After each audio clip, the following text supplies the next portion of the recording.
let's go, let's go, let's go. So ngayon guys, yung first na pupuntahan natin dito sa Escolta is yung Burke Building.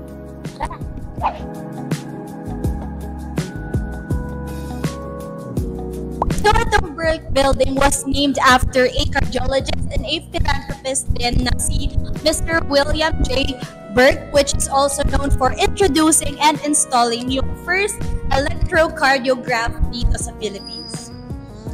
Now, yung makikita natin here naman is yung mga receipts ng mga first tenants dito sa Burke Building during the pre-World War. Kaya pala Panay-Espanyol yung mga nakasulat dito. Yes, correct. Correct siya. One fun fact din pala dito sa Burke Building, guys, is yung one of the prominent and first tenants ng building na to is yung movie production offices ni Fernando Poe Jr. Another thing pala is yung first elevator sa Philippines ay dito pinatayo.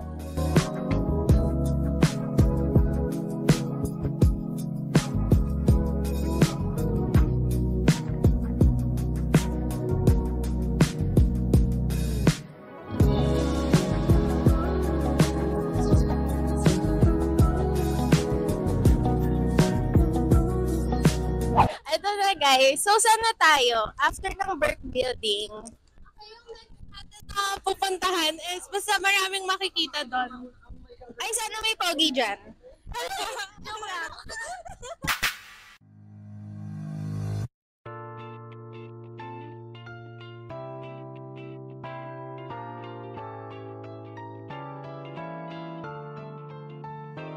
Now, nandito naman tayo sa second location natin, which is yung First United Building.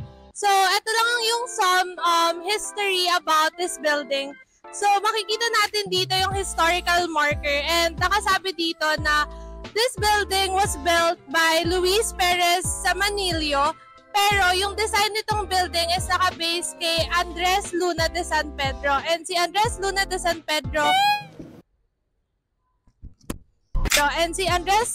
San Pedro is the son of our national hero, which is si Juan Luna. And to know more about this building, tara!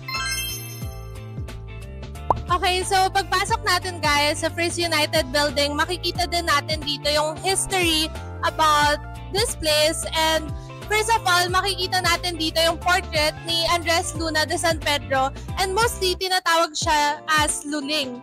And sinasabi lang din dito sa essay about him is that ginawa niyang playground yung Escolta since most ng mga buildings around here was designed by him.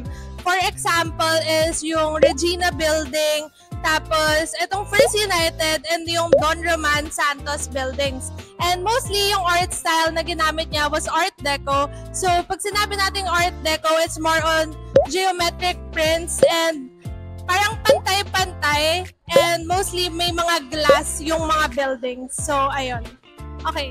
So next naman is makikita natin dito na from 1928 to 1937 ginamit tong building na to as a leather goods store dito sa Escolta.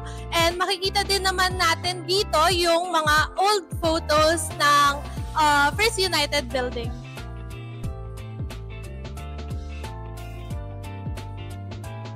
After nun, ng 1938 to 1947, ginamit naman tong building as Burke Department Store.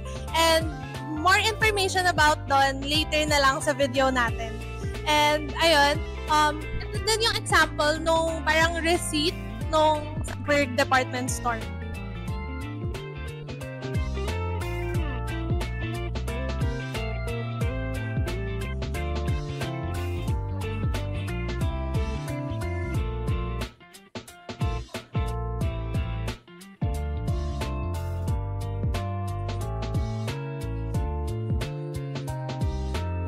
So aside sa pagiging leather store and department store ng First United Building, dito din nagkaroon sila ng occupants kagaya ng mga movie production houses.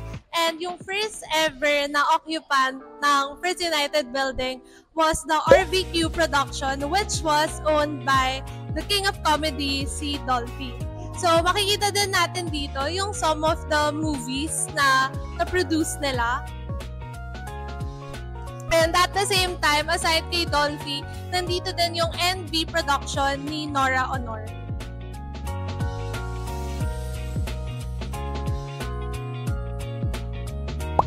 So at present, ginagamit ang First United Building as office spaces and retail stores. And yung mga iba sa mga kilala dito na retail stores ay yung The Hub, tapos yung Bao Bao Sunglasses, and at the same time, yung Espacio, which is a photo studio. And some of those, malalaman pa natin later in this video. So now we're going to First United Community Museum, guys. Nasabi mo na eh. Tara. Ano kayo makikita natin sa taas? Tara-let's.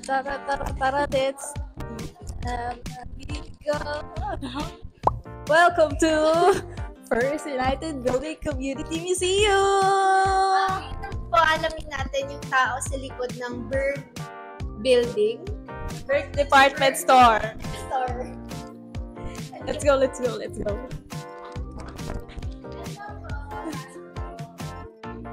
Ngayon naman po, kikilalanin natin si Sir C. Lianteng at ng kanyang pamilya at kung ano yung storya at kung ano yung nangyari sa kanila.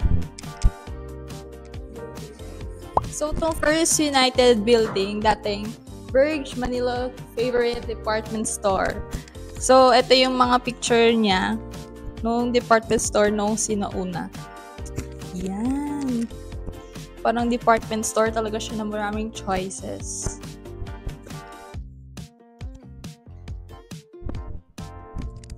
So, after nung war, si Ernest Berg, binenta niya yung Berg's department store kay Mr. C. Lianteng. Ngayon, puntahan naman natin yung history nung kanilang pamilya. So, dito naman makikita natin yung mga gamit ng kanilang pamilya, lalong-lalo na ni Sir C. Lianteng. At dito sa wall na to, makikita rin yung kanilang mga kwento at kung gaano ka-influential yung kanilang pamilya dito sa lugar na to. So, ito yung bahay nila, si Lianteng sa Balagtas Street. Yan. So, dito naman, makikita natin si Lianteng and his family and his wife and yung newspaper dati na about sa kanya. So, kung makikita nyo sa area na to, dito naka-display yung history ng family nila and also ng business nila. While dito naman sa area na to, makikita yung old photos of Escolta. So, ayan, punong-puno siya ng old photos. And then dito naman is makikita yung samples ng mga perfumes since si Sir C. Lianteng is also nasa perfumery business dati.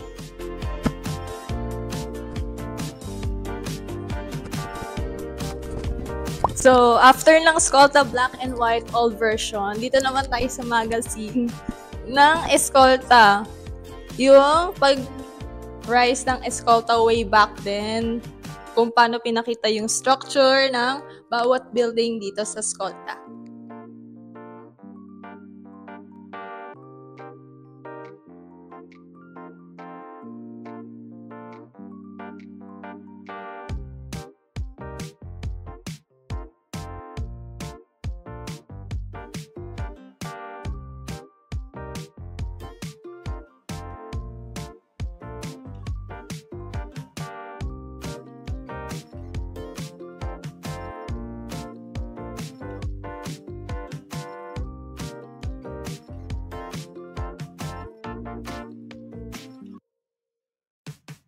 Hello mga guys, nandito nga pala tayo sa The Hub. And fun fact lang about this place, nagbukas to noong 2016 after ng success nila ng Saturday X Future Market na inorganize ng mga sari-sariling mga artists.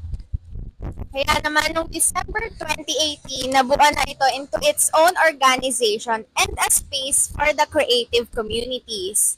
Tara, Elora, bigyan natin sila ng tour. Makakabasag ka pa yata. So, dito naman, I think tindahan to ng mga stickers and other art materials. Tinan nyo, meron pa dito yung Ano yun yung nauso, yung sisiw sa ulo na clip? Ay, Elora, may joke ako. Paano ginawa ang ad mo? Paano? Eh di, Ateneo. Kasi, Ateneo. So ngayon, nandito naman tayo sa Lemon Drop na makikita sa loob ng The Hub. So ano nga ba ang nasa loob ng Lemon Drop or ano yung mga products na binebenta nila? Anong meron dyan, Elora? Nandito tayo sa space ni Ishikato Artist. Dito binibenta niya yung mga stickers ng mga cats. So, oh my gosh, bili kayo. Alam mo, Royal! Tsaka guys, alam nyo, dito pala sa Lemon Drop, nung nakausap namin yung owner, so nakikipag-partner pala sila sa mga local artists. So, if may kita nyo to, iba-ibang artists yung nakaka-partner nila. So, let's say, ito yung The Art of Young Dere. So, ito yung mga arts niya. Ito yung mga binebenta niya. So, ngayon guys, nandito kami sa Ligaya Studio. So, itatry namin ang what do you call this? Self-photo studio. Ikaw lang ang magpipicture. Ano ako lang? I mean like, walang magpipicture sa'yo na. I mean like, ikaw yung magpipicture. Kala ko ako lang. Hi guys! So ngayon, nagpipicture lang kami. This is the behind the scenes. Ay, Mike.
Okay, so, right na, ay, na ano? Now, may challenge kami. And yung challenge namin is, bubunot kami ng names dito. Well, names lang naman namin yan. Tapos, kailangan namin bigyan ng gift yung mapipili namin na person. Pero, yung challenge doon is, dapat 100 pesos lang yung gagastusin namin for that person. So, ayun. Ready, guys? And, ayun, basta okay. So, magsa-start na kaming bumunot.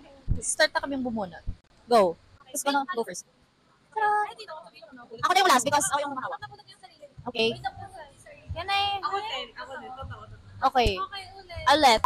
Bubunot na kami. For real. For real. Kasi kanina nabunot nila yung mga sarili nila. Okay, Okay, game. Game. Close your eyes. Kung ano yung matitira, akin na yun. Kasi I'm holding the mic. Okay. Ay! Okay, go. Bunutan na guys. Sino mauuna? Ako na yung last. Okay, pakita natin. Pakita natin. Ako na naman. Ano kaya? Okay. Sana walang maulit. Okay na. Okay na. Okay na. Let's go. Wait, pakita natin sa camera. Okay, sino muna? Si Ryle. Si Ryle. Ryle first. Oh, ako next. Can you hold the mic? Hold the mic.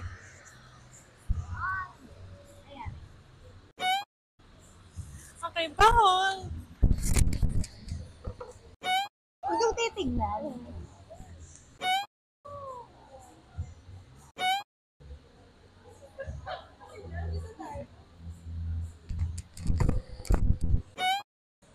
Nakita mo?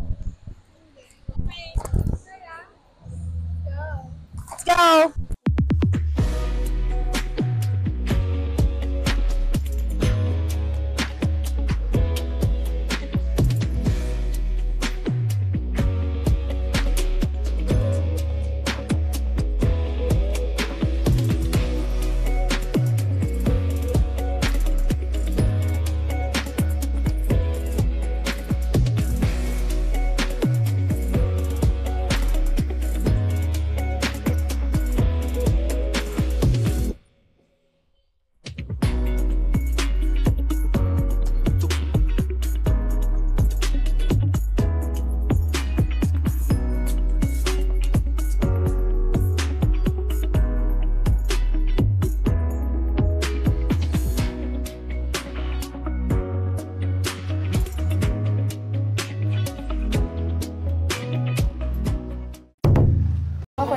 guys, so nandito kami ngayon sa cafe and ngayon mag-exchange na kami ng mga gifts namin na galing sa challenge namin kanina.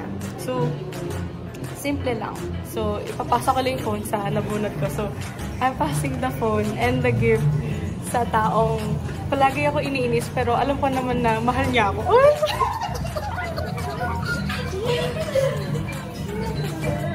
I'm passing the phone to someone na madasalin at pwede nang magmad.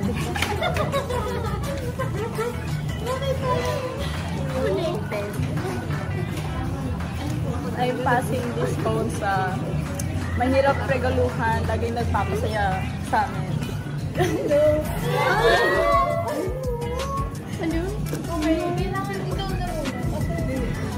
Okay.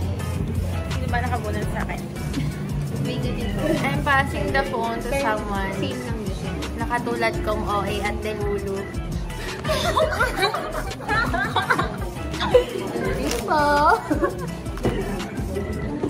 I'm passing this phone to someone na uwing-uwi na today. Ako pala yun. Ako din. Kaming lahat, actually. Okay, so, Sabihin na birthday. I'm passing this phone to someone na na-pressure ako kasi sabi niya, siguro yung nakabunot daw sa kanya, sasabihin is birthday niya today. So, ang sasabihin ko na lang, I'm passing this phone to the person na I think is very smart, very kind, and at the same time, deserves everything good in this world. Oh, syempre ako yun. Birthday gift mo sa akin. That's it for our challenge.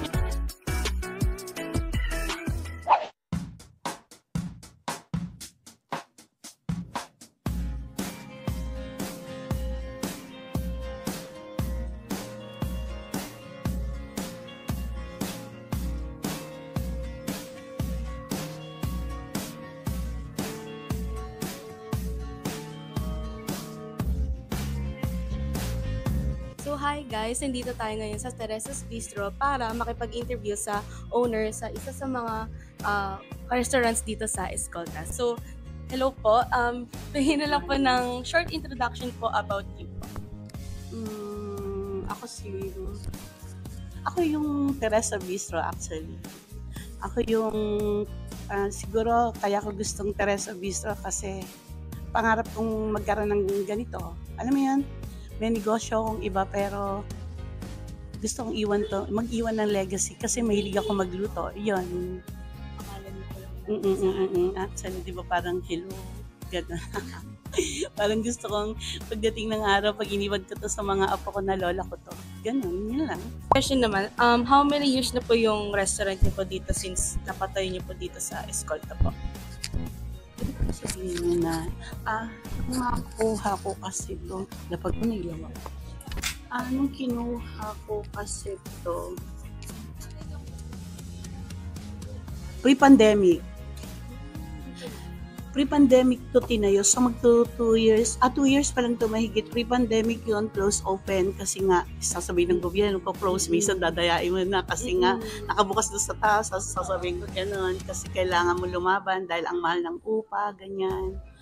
So, yung nagsimula ako, tinayo ko lang to kasi parang gaya nga sabi ko sa friend ko, ito yung kaya ako gumigising sa umaga dahil dito.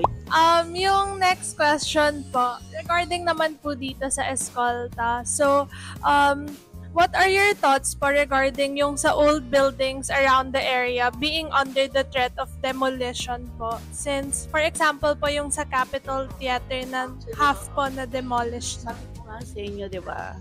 Pag negosyante ka, observant ka. Alam mo, siguro kahit hindi ka negosyante, alam mo kayo guys, girls or guys, maging observant kayo kasi alam mo, nakakatalas ng isip. Napansin ko kasi dito, oo nga, alam mo kung ano ang masasabi ko doon, walang malasakit ang Pilipinos. Walang malasakit ang Pilipino sa lugar nila o basta walang malasakit. Alam mo kung pupunta kayo, hindi lang eskorta. Napakaganda ng ano nito. Alam mo ba daw, may nakakwentuhan akong kaibigan kong engineer sa City Hall. Meron daw, andito daw yung bahay ni Juan Luna. Meron, di ko alam kung saan, hindi, dito sa Binondo. Ang Binondo naman ang laki. Ang bahay daw na dito ni Juan Luna, napasok nila binili ng Chinese. Alam mo, dapat hindi binibenta yun eh. Naniniwala ako doon na ang daming magagandang building na i-repaint mo lang, ano mo lang. Dito marami. Wala talagang malasakit ang Pinoy sa ano nila, sa heritage. Pero ibig ko sabihin, pag binenta niyo yun, pwede naman i-ano yun sa kontrata, huwag niyong gigibain yung massage. Diba? Pwede nyo naman, i-maintain nyo to para naman at least, diba? Tapos sumunod kayo doon sa structure na ganito gawin. Parang sa Intramuros, diba? Na, inaano nila na otos mga katipunero kuno-kuno, yung bato-bato ng ganun. Ba't hindi dito? Yung next question po is, paano po naging commercial district tong Escolta before po? Kasi dagat siya, no? Nakita mo yung dagat na yan? Yung sinasabi yung mga incheck, usually mga incheck naman ng negosyante kasi sila siguro. Yung barter, alam mo yung barter, yung palitan, bigay sila, dagat kasi ito. Kaya mas accessible. Oo, yun. Papalitan sila, ganyan kasi nasa yung mga biyahero. O yun. Nung araw, ang shopping area nung kahit nung araw kami ang shopping area ng yes ma'am. Kasama po natin. Ay.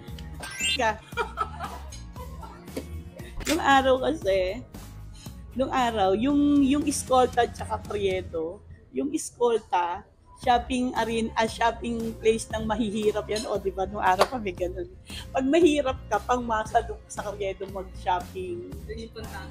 Ng mahihirap. Actually, yung tama lang, yung earning siguro regular, ganyan. Yung mayayaman dito, yung cybers, pang mayaman yan, Dab. Mga damit pang bata yung Dab eh. Doon, minsan ko nabilan yung anak ko nung pagkuha na kayaman na pili. Bago naging Makati, dito muna yon. Dito nagsimula yung matataas na building, ganyan. Tapos hindi dito talaga, dito nahasa. Dito nahasa yung mga businessman ng mga Chinese, ganyan, yung half Filipino, half Chinese. Dito yon. Dito sila nagsimula. Kasi nga dahil doon, dito nag-ano.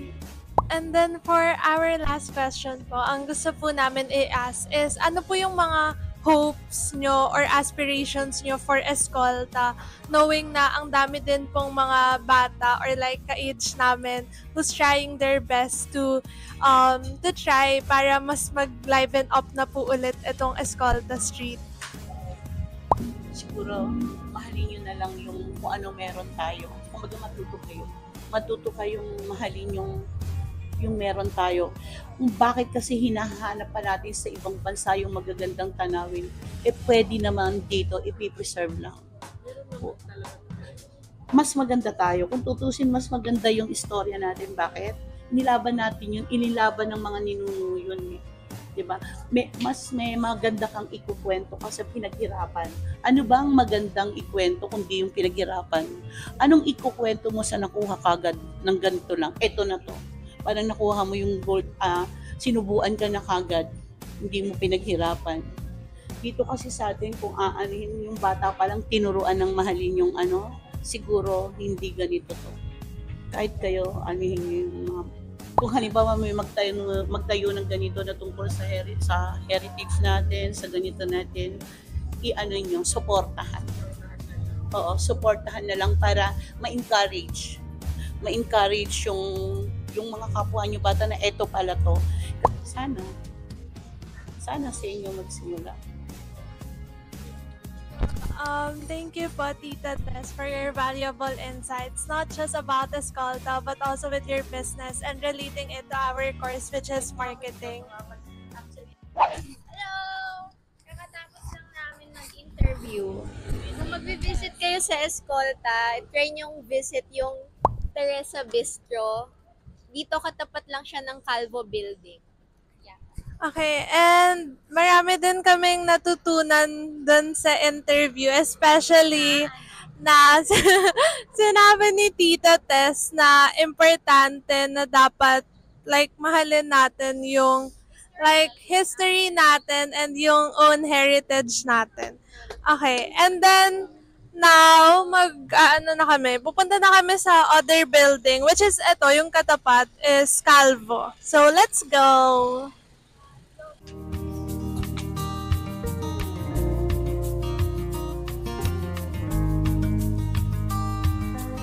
Ina-expect ko madaming tao kasi Saturday. Pero, ang onti ng tao actually. So, nandito na tayo sa Calvo Building. That one. So, ano nga ba yung Calvo? Calvo means wala kang buhok. Hello everyone. We are now at Calvo Building.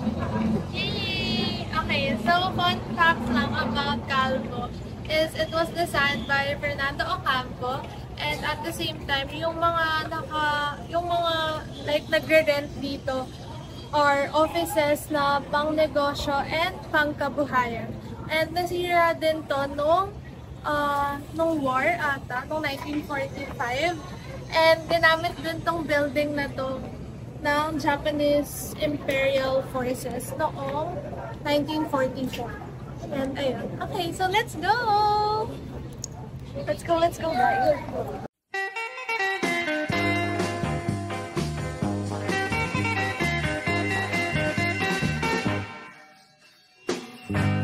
Hi guys! So, nandito tayo ngayon sa Calvo Museum, sa Calvo Building. Kulat ka, no?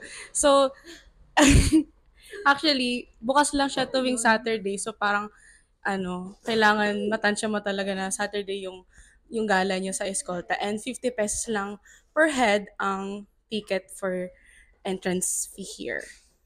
Ano makikita natin dito? So, as mentioned na, ito yung mga Filipiniana Ship Museum. And isa dito sa mga play nila yung kay Carlos Padilla na gagamba. And fun fact lang na posible hindi totoo. Ito yung unang gagamba hero sa Pilipinas. So, mas nauna pa siya kaysa kay Spider-Man, kay Gagamboy. Nauna si Carlos Padilla. Siya ang blueprint ng mga gagamba. Malay mo, totoo. Maganda sa mga babae. Philippine Carnival Queen postcard. So, parang scene ba to sa Miss Universe or what? Maybe. Susunod nandito natin. Okay. Porque contigo. Ayun. Uy, Hindi pa. San Mig. Oh, biggest and best. Check. San Mig, oh. Yun yung pero Ilang percent to? Ilang percent kaya yung alcohol dyan? walang nakalagay. Wala. Ang laki naman ng beer bottle. Grabe Para naman. sa mga sa'yo. For sharing. For sharing. Okay, so ngayon makikita natin dito yung print advertisements ng stores between 1910s to 1950s. Tapos ito, Ford, 795 pesos. Ayoko yung bilhin. Oo nga, 1920 model for 795 pesos. Wow. And like, makikita natin dito sa mga print ads na before, like, ang daming words. Which is like, very different sa mga print ads natin now. Kasi more on words sa kanila and like, less graphics. Pero ang ganda kasi very vintage and very aesthetic. Ayun. Okay guys, so share ka lang. Nakita ko kasi itong shelf to ng mga cobalt blue medicine bottles. Tapos nagtaka ako, bakit din nilalagay yung mga gamot? Tapos nung sinerch ko, kaya pala ginagamit yung cobalt blue. Kasi parang parang maproprotect yung mga nasa loob, is yung mga medicine sa ilaw. So kanya hindi sila masyadong mainitan agad kasi di ba pag mainitan, magkakaroon ng chemical reaction. So syempre mag-iba yung chemical components.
Hello guys, we were going to the final destination of our vlog.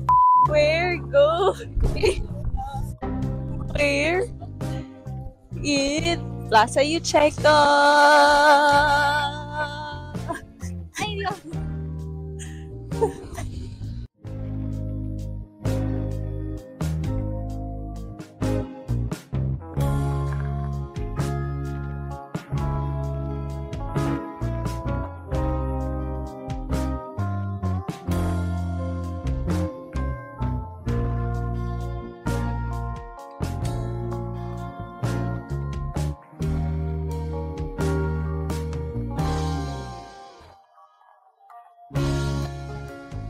Hello everyone, and we're here at our last destination, Plaza Yuchenko.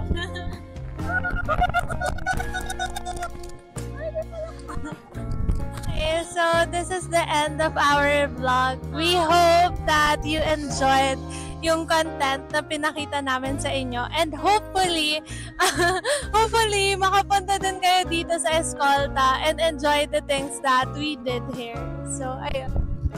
Bye, guys. Thank you for watching. Thank you, guys. Thank you! Bye! Paki-like and subscribe, ha? Don't forget.